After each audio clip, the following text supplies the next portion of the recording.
The moment in time in which this nation was conceived was not a chance occasion of time. Rather, it was a culmination of a larger tradition stretching well back before this nation began. This foundation was the tradition and history of art, custom, philosophy, and political thought originating thousands of years ago in the Greco-Roman world.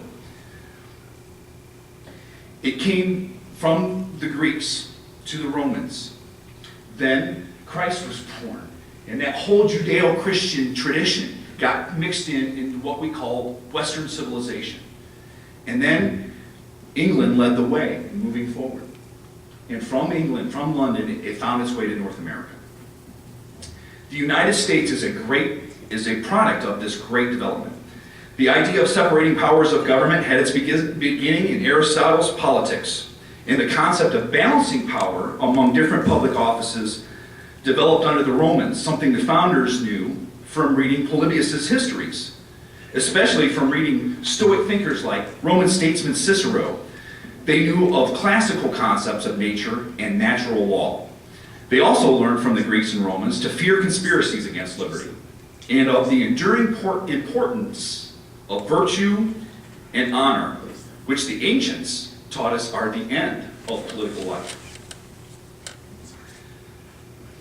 Indeed, 2/3 of the signers of the Declaration of Independence had studied the classics. Half of them had studied the classics formally, could read and write in Latin. Our founders understood that they were in a position to inherit the achievements and learn from the mistakes of history. John Jay wrote in Federalist No. 5, "We may profit from their experience without paying the price which it cost them." I always like saying, hey, the best way to learn is from experience. It doesn't have to be your own. The British Constitution did not exist in one written document in the way that we think of them today. Instead, it was a combination of numerous decrees, conventions, laws, royals, charters, and accumulated legal opinions that had evolved over the centuries, beginning with the Magna Carta in 1215, and the English Bill of Rights, written in 1689 after the Glorious Revolution, which put all future kings checked by the legislature. Our framers were men of the Enlightenment, a worldwide philosophical movement led by thinkers in France, England, Scotland, Germany of the 18th century.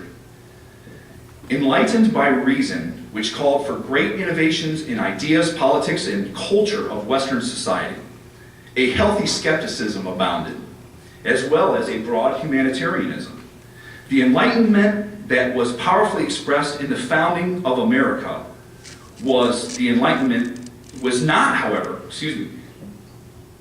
Enlightenment that was expressed in our founding was not the Enlightenment that came to dominate through France and disfigure much of Europe.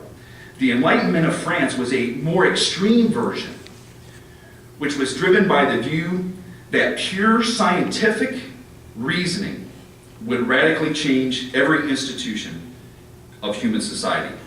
French philosophers Voltaire and Rousseau were highly skeptical of classical reasoning and traditional philosophy. They rejected what the Greeks and the Romans had given them.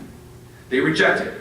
They were highly skeptical of classical reasoning, and they were even deeply, even violently anti-religious.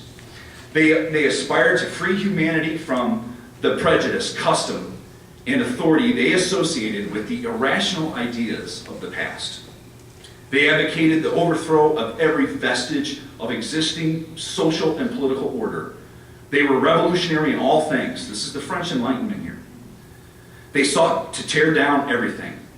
They wanted to create, and this is key, they wanted to create a new kind of man for a new kind of order, an egalitarian order.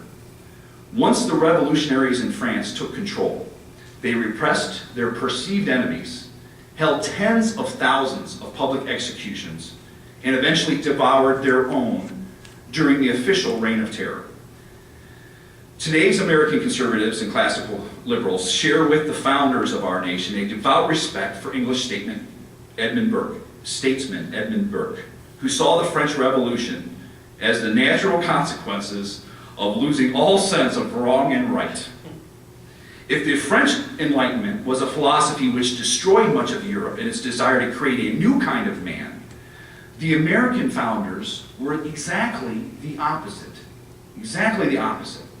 They believed in constructing a new political order that was based on the traditional concepts of a fixed human nature.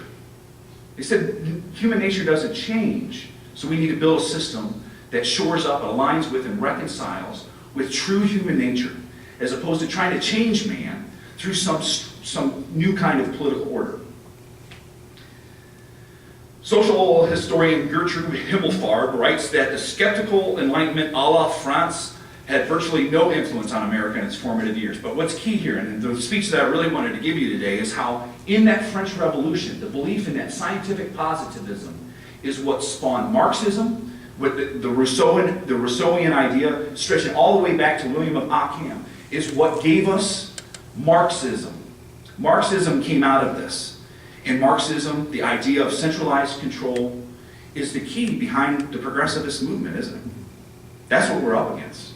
And so when we look in the future, if we want to really see what may be possible, what may happen ahead, all we need to do is look at the 20th century and look at what the French Enlightenment, the principles of those philosophies brought to that country, brought to that continent. 100 million people dead. The destruction of freedom. Rousseau said that all people will either obey or we will force them to be free. Is that what America is built on? Of course not. So, more than any, I'm going to try to scrunch this down a little bit here, but more than any philosopher, second only to Christ, our founders cited John Locke when considering the ground of constitutional rights and the justification of their impending independence. They turned to the celebrated Baron de Montesquieu as they focused on constitutional design and checks and balances. And the framers turned to English jurist William Blackstone during the early years of the new government. Locke, which is key, Locke taught that all men were by nature free and equal, that legitimate power came into existence through a social contract.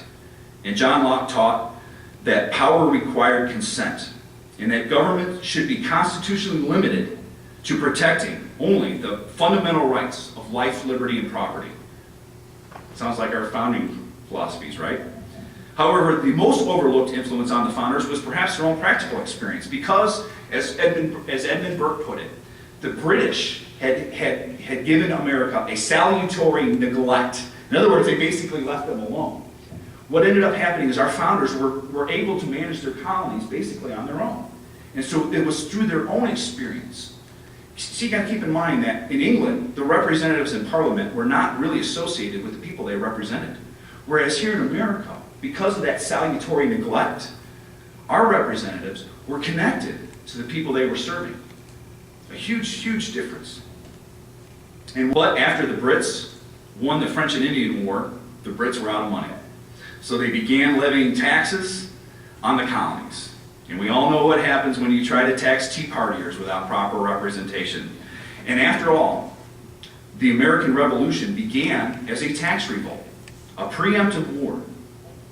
The American founders understood themselves as part of this larger culture of Western civilization and sought to preserve that great bequest. But our framers knew that the history, all through time, of Republican governments was one of unrelieved failure. And virtually every serious political thinker since the ancient times held that self-government was unstable and could not endure. And so began the great American experiment to test whether free men could govern themselves. Washington, reflecting on the accomplishment at our founding, said, "The establishment of our new government seemed to be the last great experiment for promoting human happiness by reasonable compact in civil society."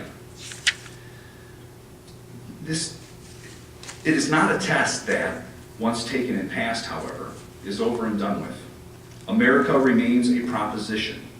As Lincoln said in his great speech, meaning the validity of its claims is to be tested again and again and again. Indeed, America is always being tested.